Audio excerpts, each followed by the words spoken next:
Should be live. Okay, great. Hi, my name is Stephen Blank. I'm editor and publisher of Blank Slate Media, and I'd like to welcome everyone to our sit down with Todd Kaminsky, the Democratic candidate for District Attorney in Nassau County. Todd is opposed by Ann Donnelly in the race.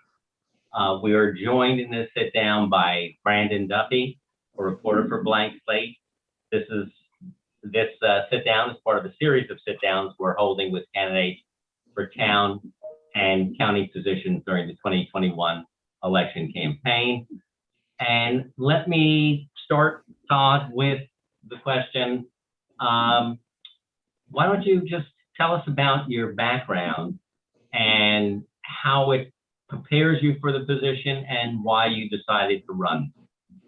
I really appreciate that. My name is Todd Kaminsky. I live in Long Beach with my wife and two young boys. I'm 43 years old. My two boys are 6 and 3.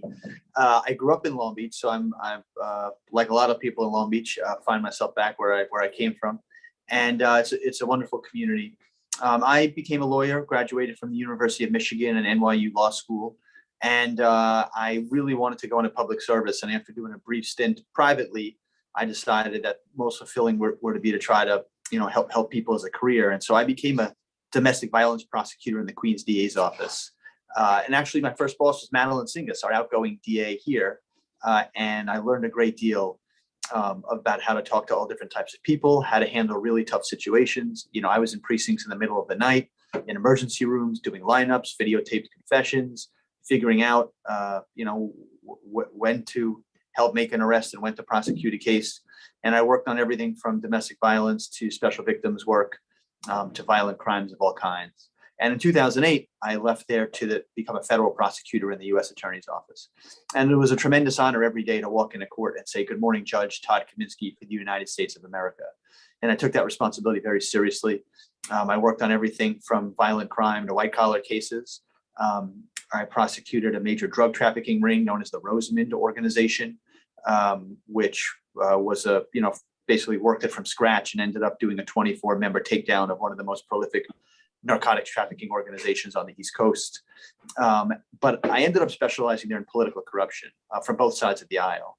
And I worked in the public integrity unit, prosecuted major cases like the Senate Majority Leader Pedro Espada, Congressman Michael Grimm, oversaw a number of other high-profile cases, and really had to work and win at the highest level, with the whole world watching. And I was able to put those cases together, investigate them, bring them, try them, and win those cases on behalf of a public that is frankly tired of officials on both sides of the aisle who are taking advantage of them and betraying their public trust and frankly stealing. What happened was, after the Pedro Espada trial, I had really been focused on that work for years. And right when I looked up to say, "Oh, what am I going to do with my time now that I'm not going to be in the office maybe every Saturday and Sunday?" Hurricane Sandy hit my hometown of Long Beach. And I started doing a lot of work there, helping people out. And it got me thinking about helping folks in a context greater than the courtroom setting. I put on free legal clinics for folks who needed help navigating the bureaucracy of insurance, of the government, and it was a very rewarding experience. So I ran for office. And by 2016, when the Dean Skelos seat came open, I became a state senator. And in the state senate, I really try to be a fighter for Long Islanders, for their quality of life. Really proud of work I've gotten to do on behalf of the environment. Right now, I'm the chair of the committee. Done a lot of work for clean water, to make sure toxins are out of products that children and folks use every day. I helped pass the first felony for illegal dumping, and probably most importantly, the nation's toughest climate change law. But the Senate it means so much. It means fighting for Long Island Railroad commuters. It means fighting for more pre-K dollars for Nassau families, which I've been able to get record amounts of. And it also means fighting for 9/11 first responders in my district who are not able to get the benefits they deserve. And so when you ask the question, what prepares you for this? The answer is, you need someone who is ready to lead. It's a big office. The DA's office in any county is, if not one of the most important positions in the county. You change people's lives every day. And sometimes you can, you do it by making arrests and making communities a lot safer. Sometimes you do it by partnering with communities to make investments that make them stronger and more resilient. And less likely to wind up in the criminal justice system. But the decisions you make and the policies you make are just dramatically impactful. And that's why I want to leave the Senate to do this. You try to help the most people you can in the most direct way you can. Of course, I didn't know Madeline Singas would be leaving, but when the opportunity came up and the background I had as a prosecutor, I'm ready to be a leader in this position. You have to have someone that's taken on corruption and is not political about it. I've done that. You need someone who, when you have an issue that you care about, you're able to work on that issue effectively and get results, which I've done in Albany. And you also have someone who's won their cases consistently, and I've done that. So I'm ready to lead this office. It needs to be a modern office in the 21st century that's ready to tackle crime, but also help build communities and have great community relationships. And I'd love to continue talking to you about how I intend to do that. Well, let me ask you what you consider the major issues and the areas that you might do different than your old boss, Madeline Singas.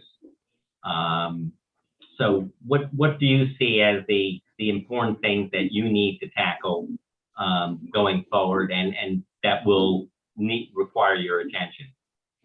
Sure. Let me just first say that I really, and while I will certainly get to improvements I want to make, what Madeline Singas is able to do is very important just to focus on, because it shows that a modern prosecutor can be innovative and tough at the same time.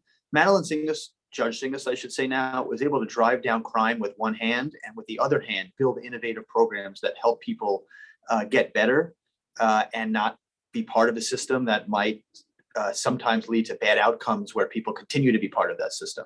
So what does that mean? It means knowing the difference between someone who's in the throes of addiction and needs treatment versus someone who's preying on someone who is an addict and that person needs to be prosecuted because they're preying on addicts by being rapacious drug dealers. It means knowing the difference between when and being able to do at the same time, I should say, a very targeted, specific gang prosecutions that go after some of the most violent people in our society, while being involved in schools, investing in after school programs, and helping people find a path that's different than a violent one going down the path of gangs. So she really has figured out that mold very well. If you look at the MS-13 murders over time, I think Madeline Singas took them from like 23 to 1 or 23 to 0. So I think her success is pretty good. And here's a few things I would do different. First is I do think that our public corruption work needs to be beefed up and needs to be enhanced. It's not just okay to rely on federal partners, but those federal partners are critical to do a lot of the work. I'll give you a quick example. When an FBI agent knocks on one's door, that person has to tell the truth by law. It's a crime if you lie. But if a Nassau detective knocks on your door, it's not a crime to tell a person a mistruth. So, when you bring in federal partners and you work with federal partners, you can get more done. The people that are the federal partners are my former colleagues. Sometimes people who worked for me, sometimes people I worked for. But I think repairing that relationship, which has been frayed in recent years, is really important.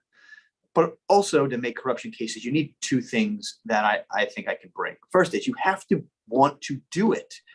These are hard, tough cases. They're never easy. When you do a drug case, you put the drugs on the table. You find a gun, you put a gun in front of the jury on the table. It's like clear there's a crime. White collar cases are harder. Make a joke, but you basically say to the jury, and then money was transferred out of the Chase account. And, it's not very obvious that something's criminal or not. So they're hard cases to make, but you have to have the guts to bring them. And I'm the only one in this race that's prosecuted any corruption, let alone big time corruption or succeeded in doing it, did any of it. And our tax dollars are too important. So you have to want to bring cases. Like there was an Oyster Bay case in the papers this week about a deputy supervisor of the town of Oyster Bay, who's also the Farmingdale leader of a political party, and he was demanding that his town of Oyster Bay employees contribute to the party. Like it cannot be that our tax dollars are going for political purposes, and it cannot be that one is rewarded in government not by how well they serve the public, but what type of party member they are. Like these are the type of cases we have to bring and not be afraid to bring. And also you need technology to help you out. Right now, there's lots of different overlapping entities, towns, villages, IDAs, they all have their own files. Different money pours into the system differently. You really need big, heavy duty technology that's going to have all these things in databases to show you where overlapping conflicts exist between donations, contracts, across borders. And that's something that I'd be adept in using and want to bring to bear on the corruption front. And then one more thing I'll just talk about before you ask further questions is about cybercrime. Cybercrime is a major problem that everyone really bumps in with every week, whether someone is trying to hack you, scam an elderly family member. We also see about child pornography on the web is more explosive than ever. It seems that criminals are several steps, if not a lot of steps, ahead of law enforcement. And that means having real investment in investigators and prosecutors who know how to do this work, who have the technological know-how and the expertise to do it, and who will work with partners across borders in order to get that done. And I don't just mean foreign borders, I mean across city lines, across state lines, as a lot of the computer traffic can move that way. So I certainly think that instead of having it be a small subset of what we do, it really needs to be a focus of what we would do in the DA's office. Now, your opponent, you've been presenting yourselves as protecting people, going after the bad guys. Your opponent in the campaign and the Republican Party from the start has attacked you for your role in bail reform that was passed by the legislature and later amended. Could you talk about bail? Let's talk about, number one, why the legislature looked to make changes to bail reform, what role you played. There have been ads running that from somebody who said their daughter was a victim of a homicide from someone who had been let out, and as a result of legislation you wrote. So this seems to be the focus of their issue. Can you tell us about that issue? Yeah, my opponent's main point is misleading and dishonest. And let's just start with that commercial. While of course my heart goes out to any family member of someone who's grieving, it was not the facts of that case that someone was out on bail when someone was hurt. The actual facts of that case are there was a incident in a home between a husband and a wife where it seems from the facts that a gun was discharged, and then the question is, was the person held in or let out? So it's not as if the person should have been in at the time. That is just not the facts of the case. And I think one could draw that conclusion from the commercial, but that's not what happened in the facts of the case. And indeed, even now with the Republican district attorney in that case, it does not seem that case will result in a sentence involving prison. Also, I just want to mention that I helped fix the bail laws that I think were needed fixing, and that exact crime that was charged in that case is now a bailable offense. So as of July of 2020, the prosecution could have asked for bail in that case and has not. So let me just say a few things generally removed from that particular case. It is politics of the worst kind to play on people's fears, to fearmonger, and to try to, instead of having a discussion about a particular issue, try to make up facts in an attempt to scare people. There are many bills that I have written. They have my name on them. I wrote the bill on climate change. I wrote the bill to get toxins out of children's toys. I wrote the bill to ban drilling off the coast of Long Island. I have bills that make it stiffer crimes for those who abuse animals. They all have my name on it. Bail reform is not one of them. I am a moderate. I am someone who served as a prosecutor 10 years. At no point did I go to Albany and say, I think a good thing to do this year would be bail reform. But when governor did put bail reform in the budget, it was something we had to contend with. And as the only prosecutor in the Senate at the time, frankly, in both majorities at the time, I wanted to be in the room to lend my law enforcement expertise. And so I was part of a working group that considered the law. And I know I pushed to make it more reasonable and more public safety friendly by rejecting a lot of what the harder left wanted to do in that law. Things like conspiracy to commit murder are still in a judge's hands to set bail on because I made the arguments that kept that in there. Like I remember that specific argument where it was 1 against 9, but I was able to prevail in that room. So it is not fair to cast me as somehow the person that wrought this law. It is a gross distortion. And I'll also say that the next year, when we saw what was happening with bail reform, I was able to get 25 crimes that were taken out of a judge's hands, put back in, and give them that discretion again. Crime is down in Nassau County, major crime 10%.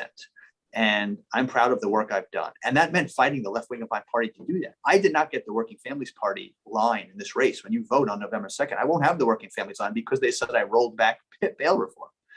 And I think that shows where I am. I'm in the middle. I do think change was necessary so that people in nonviolent cases, so that people who are too poor are not eaten up by a system as opposed to their neighbors who might have more money and are able to get out. We need to do something about that, but we need to do it reasonably. And I prefer the federal system where money is not taken into consideration at all. It's just simply whether somebody is a danger to the community. And it's a tough showing to make, but with evidence, I did it all the time as a federal prosecutor, you can make it. And so if you're a millionaire or you have no money, you are held in if you are a danger to the community. And if you're not a danger to the community, wealth is not taken into consideration. So all I could say is that using someone's grief. Now, let me ask you this: Did you vote for that legislation in its first iteration? So I voted. So yeah. So I voted for. And does that make you responsible for if you approve? Should you know? And this was something that when Madeline Singas was DA and Laura Curran as well were both critical of. Why did you vote for something that you saw as being flawed? Well, it was not a vote alone on the legislation. The vote was on the state budget.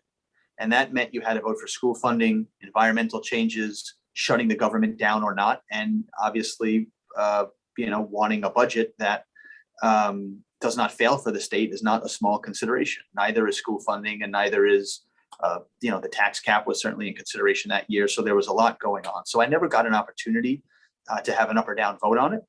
But what I could certainly say is the idea that they are putting out into the world, which is I'm the guy responsible for it, is just. So you didn't author, you were not the author of this legislation. That is correct. That's what the ad does say. Yeah, that is not correct. And I will say this: an attorney willing to be dishonest about that is problematic. Someone who wants to be the district attorney and be dishonest is, to me, disqualifying. And that is, exactly what my opponent is doing with this argument. I will say this for someone watching this right now who is concerned about the bail law. I want to say to you, I agree. It needs further changes. The question is, who's the best person to bring those changes into being? And the answer is I am. I do think that while I was able to get judges more discretion last year by bringing those 25 crimes back into the judge's hands, there are more things that need to be done. And I am the one who can go to Albany and get them done. My opponent can have a big rally. Her comment that she's made publicly is I will be the biggest cheerleader to repeal bail reform. But that's not going to get anywhere. It might make you feel good for a minute, but it won't do anything. You need to have someone who has the ear of the governor, the Senate, and the Assembly, and can say, look what I'm seeing on the ground. Look at this case just last week where the law had a perverse consequence. And I know I can do it. I've done it. I fought the left wing of my party and able to get those changes done that they consider to be rolling back bail. I just considered it to be smart policy. And obviously you need reasonable people who, when they see something on the ground not going well, are able to move to change it and not stand idly by. So I will say this: if you are concerned about how is this going to get better for you, I'm the person that's going to do that because I know how Albany works, and I will have the audience to make those changes. Let me ask, are there any specific things right now that you would say, these are changes that I'm going to fight for specifically because judges don't have enough discretion here? I would say generally that I think I want to push for just revision of the system, which is that, you could take a crime that one might consider in a vacuum low level, but if it's done by a high level repeat offender, it's not so low level. So I would definitely want to find ways to capture people that we know are going to harm society, people who we know have proven are going to go out and do violence. And even if the offense that person is committing may be on some, sheet on some professor's, lecture book to say is not a high level crime, it still needs to capture those situations. So I think there's lots we could do on that, and there's lots of room to do it. Like I said, I prefer the federal system where money's taken out of it, but if money is still going to be in it, we could certainly make sure that there are hearings and belts and suspenders put on it so that it's not, gonna be unfairly done. But I do want to give prosecutors and judges the ability to argue for bail in more cases. Now, you were in the Southern District? Eastern. Eastern District. Most of the political in Nassau County, and your predecessor, I guess the guy who got you, whose prosecution opened the door for you to get into the state legislature, Dean Skelos, as well as the Assembly Speaker, Shelley Silver, as well as Ed Mangano, as well as number of people in the town of Oyster Bay. Their prosecution was all done by the U.S. Attorney's Office. It did not occur through the Nassau County DA's office. And as a matter of fact, Kathleen Rice actually had been on the Moreland Commission created by Governor Cuomo. And when he shut it down, a lot of those investigations got taken over by the U.S. Attorney's Office. So the question is there really, and they did a pretty good job. There were a lot of people who were successfully prosecuted on a difficult crime.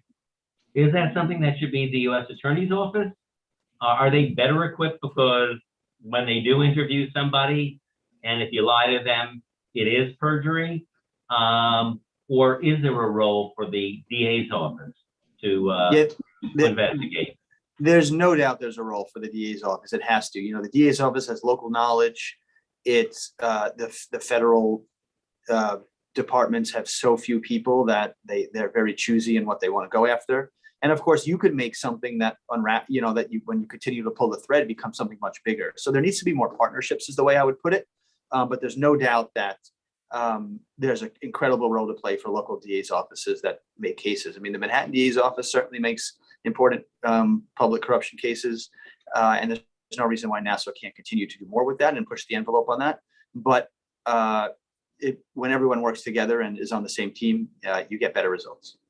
And I just want to state it. I just want to state again, for the taxes we pay in Nassau County, the idea that with high taxes that people are putting our money in contracts, sending them to friends and family, really daring people to do anything about it, and that just absolutely has to stop. Only one of us in this race has prosecuted any corruption at all, ever. And our taxes are just too important to leave in the hands of someone who's demonstrated they're not going to do this work, period. Are you not risking being called if you're elected and you go after a Republican politician? Isn't there going to be, the charge that you're doing this because that person is of the other party, that this is a partisan prosecution, and the integrity of the office gets called into question? Well, look, I've prosecuted Democrat politicians, and I've certainly called it out. So, my track record on that's very strong, and I think it's important. My opponent, her financial filing came out today, and her money is almost exclusively coming from the Republican machine. And I don't care whether it's Republican or Democrat, but somebody who is a wholly owned subsidiary of the party is obviously problematic. And I released emails the other day that we foiled from the DA's office, where when Ed Ambrosino was convicted, town of Hempstead council person, Ann Donnelly writes to her husband, I guess all Republicans will look bad for a while, but I guess Don, meaning Don Clavin, will come out okay. So where her loyalties are. She's certainly a partisan. I've prosecuted Pedro Espada, the Democratic Senate Majority Leader. I had no compunction about that. When I was in the Assembly for just a few weeks, I helped push Shelley Silver out, and that's been well documented on the record. And that was not an easy choice for someone who didn't know where the bathroom was at the time. There was a corruption scandal that the Herald uncovered in Long Beach, and I've spoken publicly on that, even though it was a Democratic administration. So I will continue to prosecute corruption without fear or favor and go after it and have no trouble calling it out. But I think people are watching, and I think that cynicism that you suggest is real. And that means that if you're going to do it on one side, you better be prepared to do it on the other. And I have no trouble saying that I think there's corruption everywhere. So, you can't pick and choose. You got to be consistent with what you do. Another area of prosecution or non-prosecution that's been very much discussed across the country is police. And that seems to be particularly difficult for local DAs. I think there is some legislation over who's going to do the prosecution, but that puts you if you're the district attorney who works with local police to make cases on a day in and day out basis, how effective can you be expected to be in prosecuting bad police when they turn up from time to time? Yeah, so I was actually involved in the prosecution of a corrupt police officer in the Eastern District. So I've done the work, and I think that we certainly need to show a fair and equal justice system. That doesn't mean you need to be quick to prosecute, but and you don't pay attention to the evidence. But where the evidence tells you where to go, you just have to follow that evidence. Period. No matter what. I do think you have to continue to keep building trust with communities. Obviously, the police department under the county executive continues to do that. And as the DA, you have to continue to do that. Madeline Singas did a great job building these community councils. She's in schools, she's in hospitals, she's investing in grassroots programming like violence interrupters, so that if someone is shot, all of a sudden violence interrupters are in the emergency room trying to prevent a retaliation. So when a community is deciding whether it wants to partake in the justice system, and that can mean reporting an offense, it can mean cooperating in a case, you can't just start making contact with the DA's office then. You have to, at least the community leaders need to know the office, be in constant touch, know where the problem areas are, know where to pinpoint resources. And that's incredibly important. And I think communities will trust you to make the right decisions on policing if you've proven to them you're a straight shooter and you have those relationships. But it seems to be very difficult. I mean, across the country, it has been near impossible, as a matter of fact, until recently. In the case of Derek Chauvin, the police officer there. Are you not better off having the state attorney general do it simply because it maintains the relationship that you have with the local police who you're working with and who are often witnesses in cases that you're presenting? I voted for the law that requires all, deaths at the hands of police encounters to be reviewed by the Attorney General's office. So I did support that on those most high profile cases. I do believe an honest DA, who's straightforward, can work those cases and make honest decisions in the non-lethal cases too. One other thing that you have, I guess, that continues or may be on your plate is Governor Cuomo, whether he committed any acts in Nassau County. He was being investigated. Is he, if the facts show that that should be pursued, would you feel the right to be the right person to pursue that? Or do you think someone like the state attorney general should? Well, the state attorney general definitely left it at the discretion of the district attorney's offices in which the conduct occurred to make those decisions. She particularly did not make those decisions. So my guess is by the time a new DA is in, that will have been resolved. But my answer generally to any offense, no matter who the perpetrator is, if the evidence says someone committed a crime, you pursue the case, whether they're the governor or whether they're a, person who works, at the car wash, whatever it is, you got to go and make the case.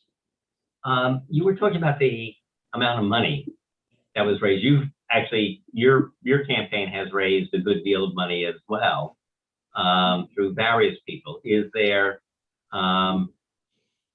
a potential there for conflicts, or is that just politics, or can the perception there is, gee, these guys are buying some kind of access, they're doing this in return for something? For the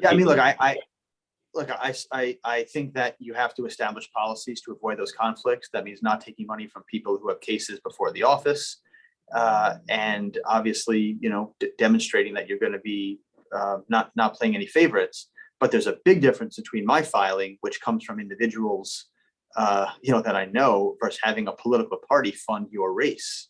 One of the hallmarks of a good DA's office, and certainly what I think Madeline Singas exhibited, is an apolitical office.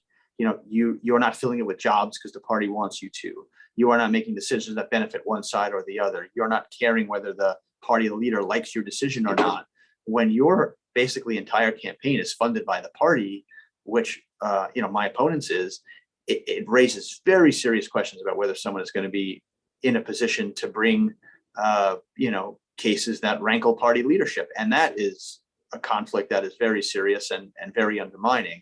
When you combine that with the fact that, my opponent never brought any corruption cases, and these emails where she's wondering how Republicans fare after, how their image fares after another corruption case, all of that is very troubling. I'm the only one that's prosecuted corruption, certainly only one who's prosecuted on both sides of the aisle.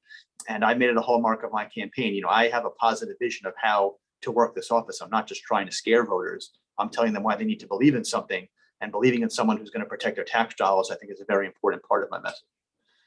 Are there other areas that you think that are, in terms of other areas of prosecution, that you would like to see beefed up? Definitely. That not enough attention has been paid to? Yeah, I don't think enough attention's been focused on environmental crimes, which are important. I also don't think enough attention has been focused on animal abuse, which I certainly would like to work on. But I also think that gun trafficking is really important. There are different units in the office that all have to deal with guns. If you're a narcotics unit, if you are a gangs unit, if you are doing major crimes, guns obviously factor into all of those things.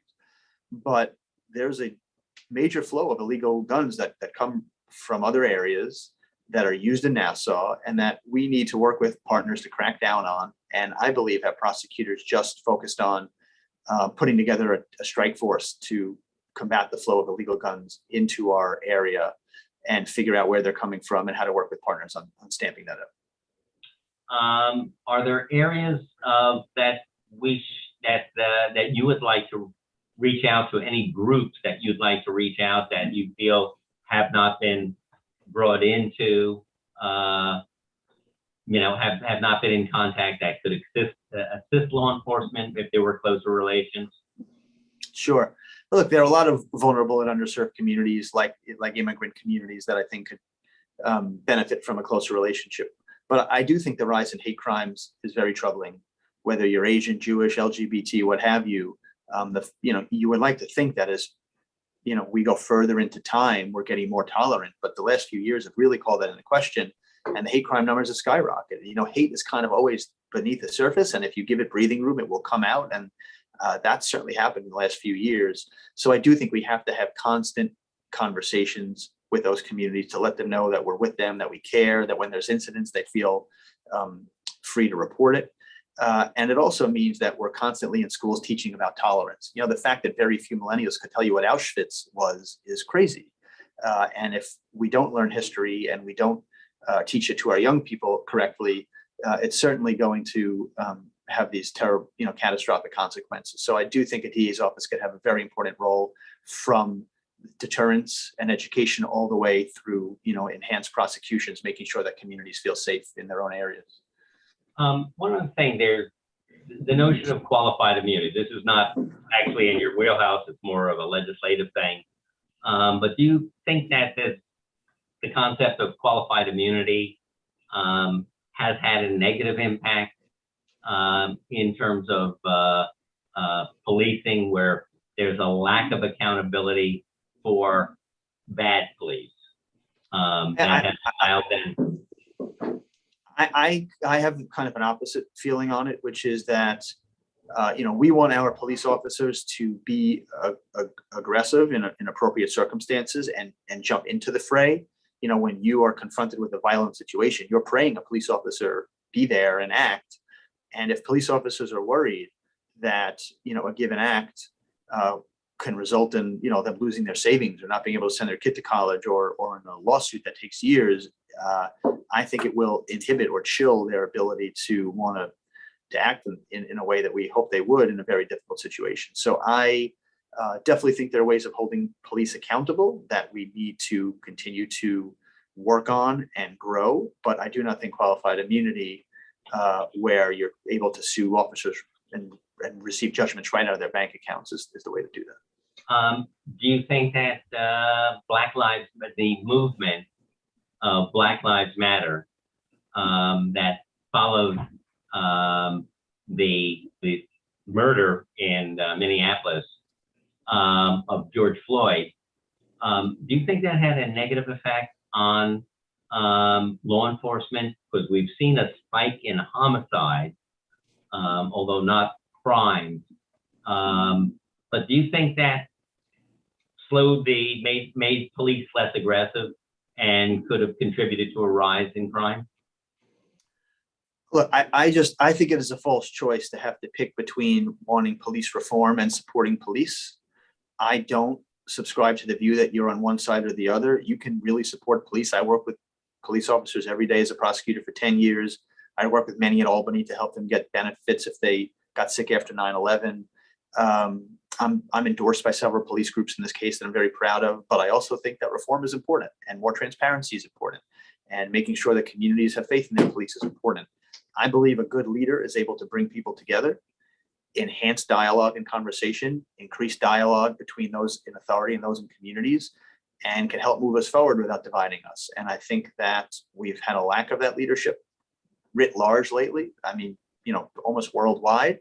And the which side are you on conversation has not been very helpful. It's been obviously very divisive. I think you could do both, and I intend to be a leader that does both. Okay. Brandon, did I miss anything? I believe you hit everything on the head, Steve.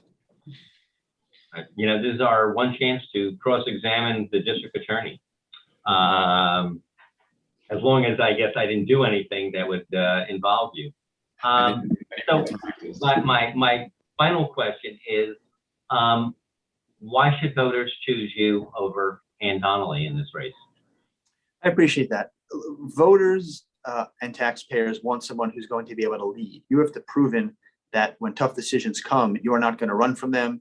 You are not going to be beholden to anyone. You're going to go make those decisions. And I'm the only one in this race that's led. You have to have seen what someone's done in their career. I know in this race numbers are thrown out. I've served this year, I've served those years, but you have to have demonstrated in those years that you could bring the cases and win them. I'm really proud of my work as an ADA in Queens, as a federal prosecutor, and given the tough responsibilities, I made and won those cases. At the highest level, when you are doing a case against the Senate Majority Leader or a sitting congressperson, the New York Times is sitting in the first row. There's no place to make a mistake. You have to win those trials. I'm the only one that's done that. You're not going to find, when I was a federal prosecutor, acquittals or mistrials, bungling situations, being removed from the unit I was in. That all happened with my opponent. So you got to have someone who's going to pick up the ball and run with it and be a leader. And second, I would say that, I think my work in the Senate, as much as it's, being distorted by my opponent, shows real leadership, fighting for everyday Long Islanders. If it means taking on the Long Island Railroad, if it means taking on the gun lobby, if it means, fighting for our environmental rights, if it means, highlighting the plight of working parents to get more pre-K money or to rebuild our roads, I've constantly have taken on that fight. And the most important thing I'll end with is I am independent. You cannot have a political party running this office. It cannot be an extension of someone's politics. It has to be independent, tough, and fiercely independent. And I think from what we've seen so far, I'm the only one that's done that. Why? Because I prosecuted Democrats, because I've called out Democrats, even when it wasn't in my interest. To be a legislator in Albany for the first 2 weeks ever and have to go up against the speaker is not easy. I did it. And I'm proud to be featured in this article written in the Wall Street Journal called "When Silver Dug In, the Young Guns Revolted." I guess I was one of the young guns, which is pretty cool considering I like the Western movie. But I will certainly say that, I've shown courage in that leadership.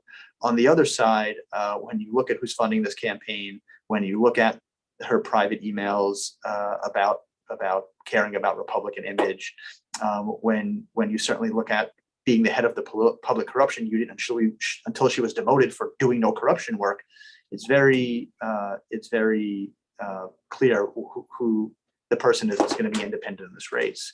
And I would just ask voters to consider why is someone all negative and not really telling you about themselves?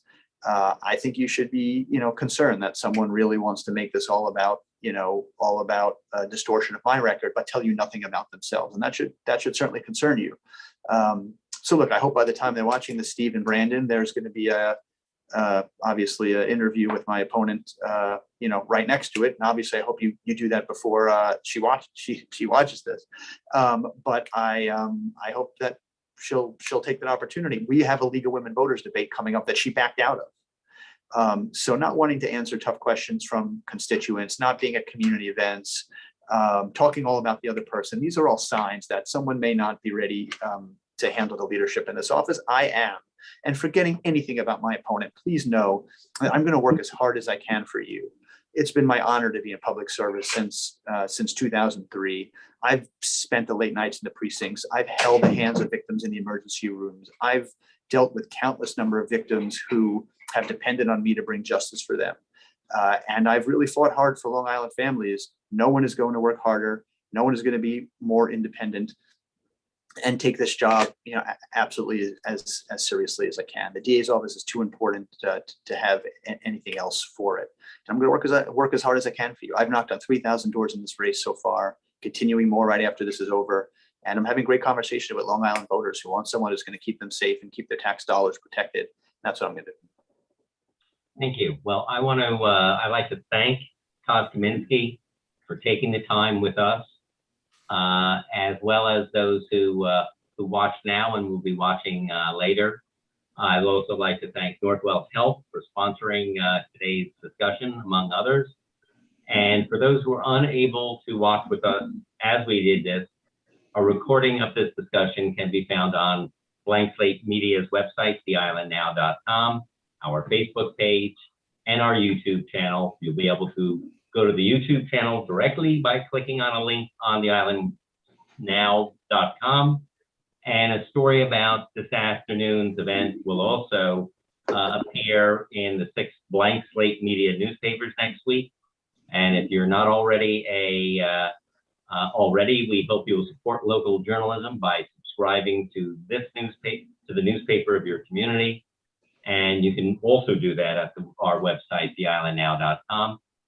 So I'd like to thank Todd Kaminsky, again, the Democratic candidate for district attorney, for taking his time today and sharing his views, along with Brandon Duffy for being behind the scenes and helping us make sure that this goes smoothly.